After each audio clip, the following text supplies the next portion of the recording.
Hello, going to talk to you about the 1950s today. Once again, one of my favorite topics. It seems like every single time I make a video, it's on one of my favorite topics in U.S. history. This is no exception.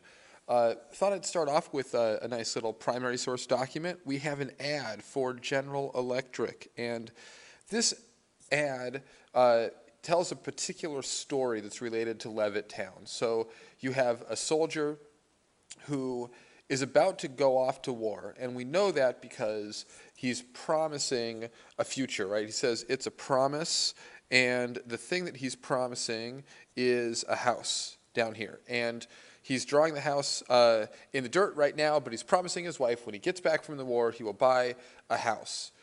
This is not an ad for Levittown, though. It's an ad for General Electric. And the reason it's an ad for General Electric, the reason why that matters is General Electric makes the appliances that this guy will buy in his house, and GE is trying to promote the idea that soldiers at the end of the war should buy a house and should settle down and buy their appliances. So Levittown becomes a model for the suburbs after World War II, and it's related to this ad because GE would supply the appliances, which really is a connection of, in this sense, this lecture is about how several different facets of the 1950s fit together to kind of create this coherent picture of life at home. This is Levittown before Bill Levitt decides to develop the land. This is Levittown afterwards.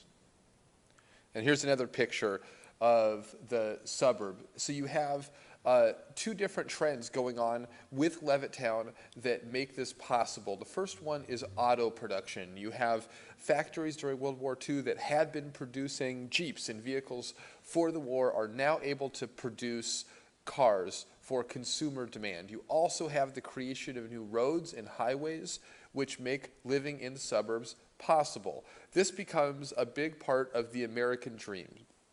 Levittown itself is in Long Island outside of New York City, about 20 miles outside of the city. And Bill Levitt introduces a new plan to housing development, and that's mass production. So he has pre-designed houses. You can't buy any house you want. You buy a house that's already built. You don't build it from scratch. These houses were built without basements because that would make production easier and faster.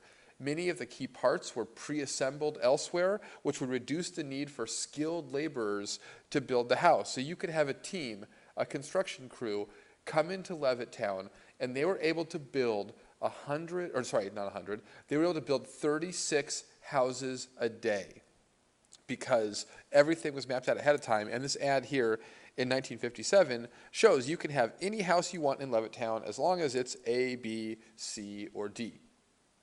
The other thing that stood out to me about Levittown is that Bill Levitt would argue in the 1950s that his model community was the answer to communism. He says that no man who owns his house and a lot can be a communist because he has too much to do. So owning your house means you have to take out the garbage, it means you have to fix your house, it means you have to paint, buy new appliances. You're too busy to be a communist.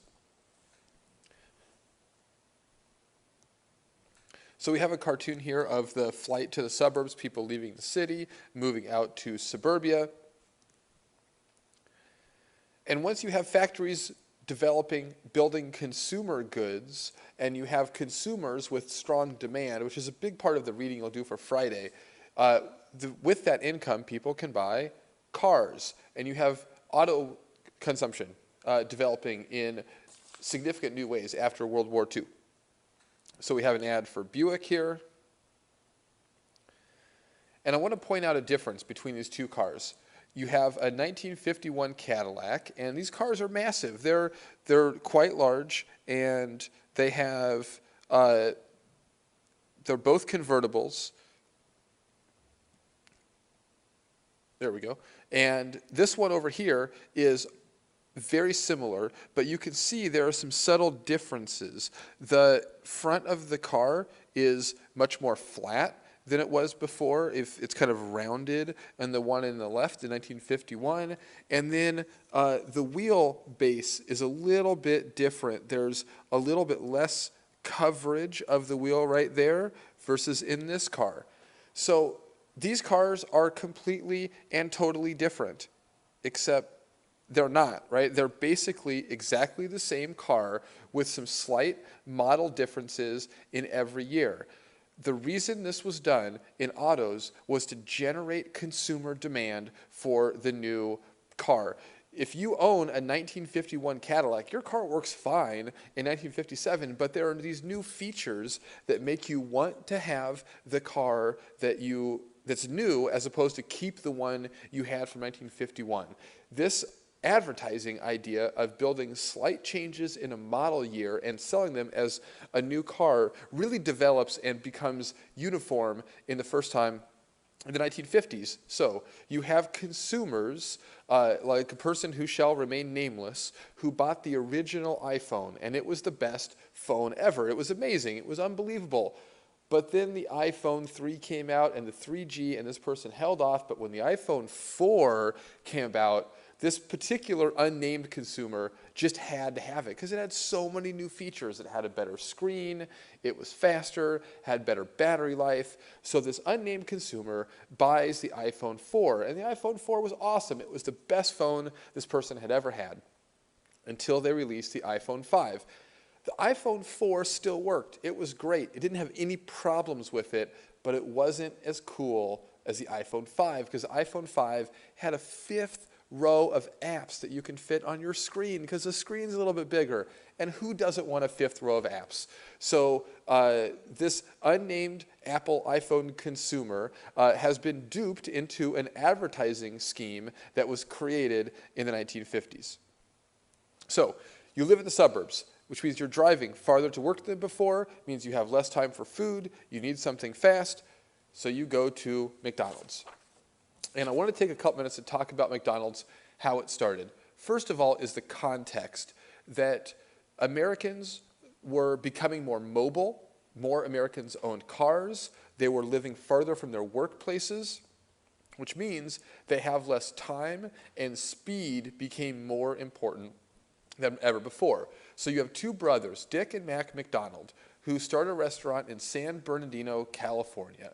The McDonald brothers were looking for weaknesses in the food production process. They were trying to find things that were done inefficiently and try to make the process of producing food more efficient.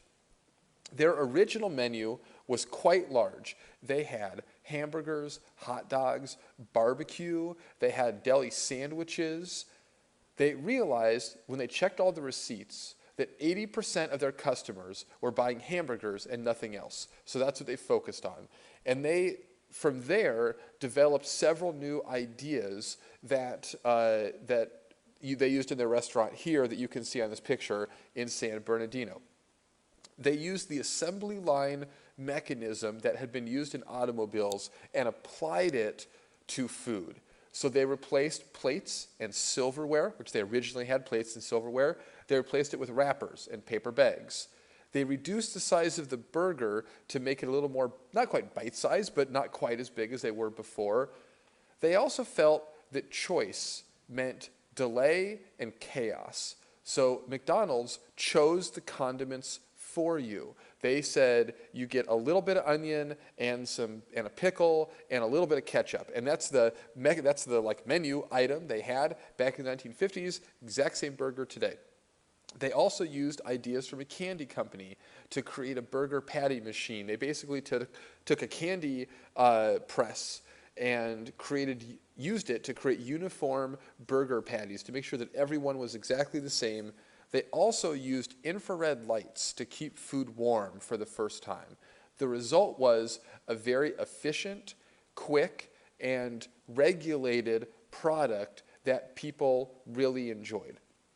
So the McDonald brothers developed this system, and they had a restaurant in San Bernardino, California. Here was the original menu. Not the original menu, this is once they reformulated it, and you can pretty much only buy hamburgers, cheeseburgers, and drinks at this point in time.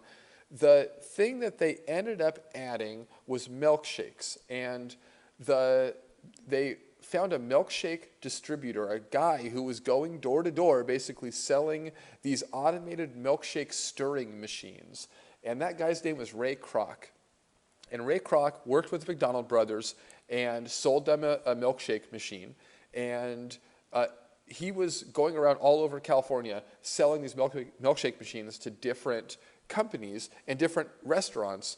But the McDonald's brothers wanted more and more. They wanted 2 milkshake machines, which was unheard of at the time. And the thing that he realized is the McDonald's had organized their restaurant in a way to sell in volume and make a tremendous amount of money by being very efficient with what they did. He liked their model, and he asked them to maybe get into the business of franchising McDonald's. But the McDonald brothers didn't want to expand their restaurant. They just wanted to sell food at their restaurant. So they sold the franchising rights to McDonald's, for the restaurant McDonald's, to this guy named Ray Kroc, who then expands McDonald's into the multi-billion-dollar company that it is today. The McDonald brothers continued to just own their one restaurant in San Bernardino and never really profit from all the money that's made in McDonald's. That's it for the 1950s, and I will talk to you guys in class tomorrow. Go team.